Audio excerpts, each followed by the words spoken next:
안녕하세요. 설명요정 부마입니다. 이번 시간은 생각보다 너무 약한 북한 군사력의 현실에 관하여 이야기하겠습니다.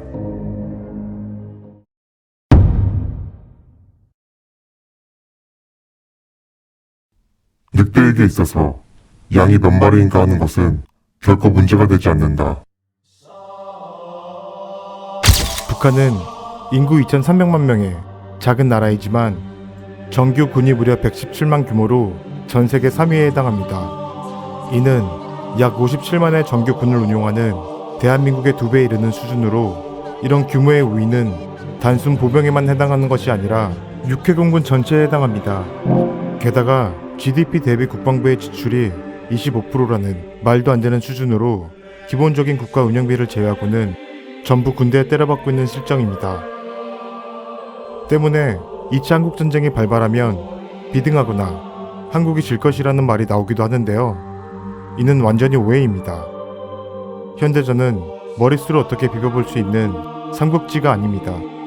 자본을 바탕으로 한 고도화된 무기체계는 단 한 발로 축구장 몇 개 크기의 지역을 초토화합니다. 북한군의 정량적인 양은 우리 군의 2배에 달하지만 한 해 국방 예산은 1조 원에 불과합니다.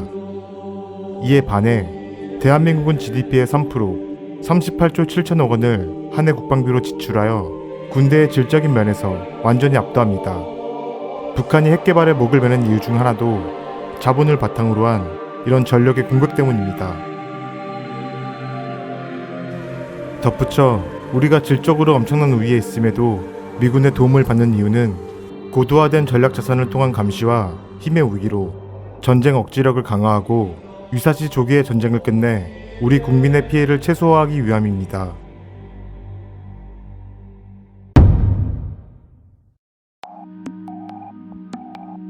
북한은 인민의 최고 존엄인 김정은에게 권력이 몰빵되어 있는 공산당을 넘어선 봉건적인 중앙 집권 체제를 유지하고 있습니다.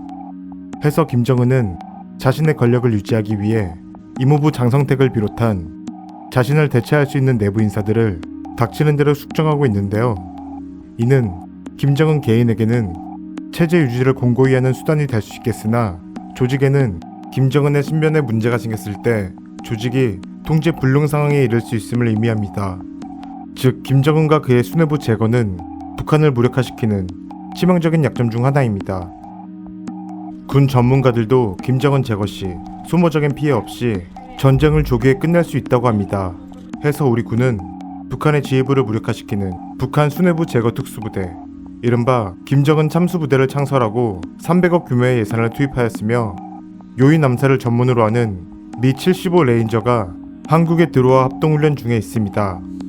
또한 한미가 합동으로 전개해서 매번 김정은이 개거품을 무는 킬체인은 북한의 공격이 감지되었을 때 헬파이어를 장착한 무인기 그레이 이글, 대북그룹, 특임여단 등의 한미 특수부대, 외계기술로 만들어졌다고 불리는 F-22, F-35 등의 전략무기가 김정은 및 북한의 수뇌부를 30분 이내에 섬멸하는 데 집중하고 있기 때문입니다.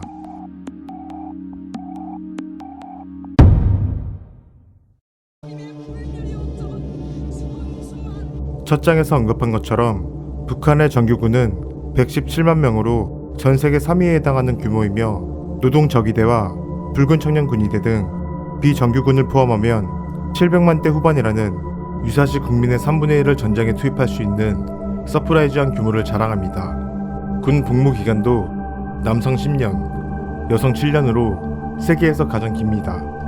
또한 언론에 소개되는 북한군은 정신적, 육체적으로 강력하게 무장한 것처럼 보입니다.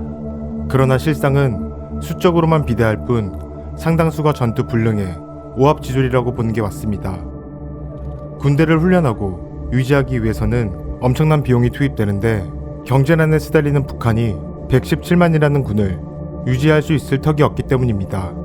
실제로 우리 한국군은 한 해 사격 훈련에 1인당 500발가량을 사용하는 데 반해 북한군은 한 해에 1인 평균 불과 2발을 사용합니다. 해당 값은 평균치이기 때문에 1년에 총을 한 발도 못 쏘는 군인도 있는 코미디를 연출하고 있는 것입니다. 또한 온 국민이 심각한 식량난을 겪고 있는 탓에 북한의 성인 남성의 평균 키가 158cm에 불과하여 평균 174cm가 넘는 우리 군과 아무리 총을 들고 싸운다 한들 피지컬 면에서 초등학생과 성인의 대결이 됩니다. 여기에 대해 군 내부에서는 탈영에 이어 훈련 거부가 빈번히 일어나고 있으며 군 간부를 살해하고 민간인을 약탈하는 기강회의가 막장 수준입니다.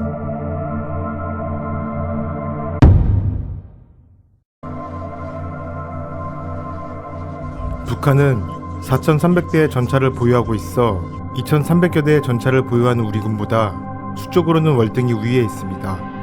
그러나 북한의 전차 4,300대 중 약 2,200여 대는 T-54, 55 기종으로 무려 1946년에 개발된 2차 세계대전을 배경으로 한 고전 게임에나 등장하는 60년도 더 된 유물이 대부분입니다. 또한 북한에서 신형 전차라고 선전하는 천마호와 성군호 역시 60년대 소련이 생산한 T-61을 베이스로 하는데 이 고문을 써보겠다고 장갑 강화와 미사일 장착 등의 무리한 업그레이드를 하면서 엔진이 감당하지 못해 주저앉는 개망신을 열병식에서 그대로 노출하기도 했습니다.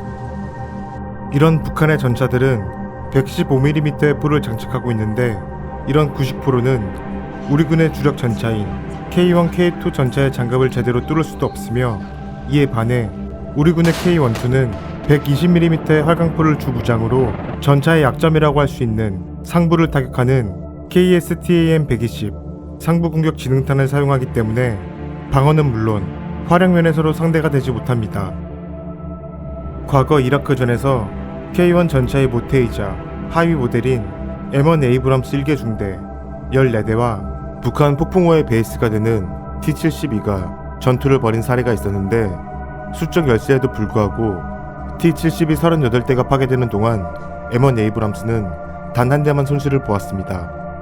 북한에서도 이런 전력의 차이를 잘 알기 때문에 선제 공격 후 우리 군의 전차가 반격할 때까지의 시간 4발까지만 포탄을 발사하고 격파하지 못할 경우 퇴각하는 것을 기본으로 한다는 얘기까지 있습니다.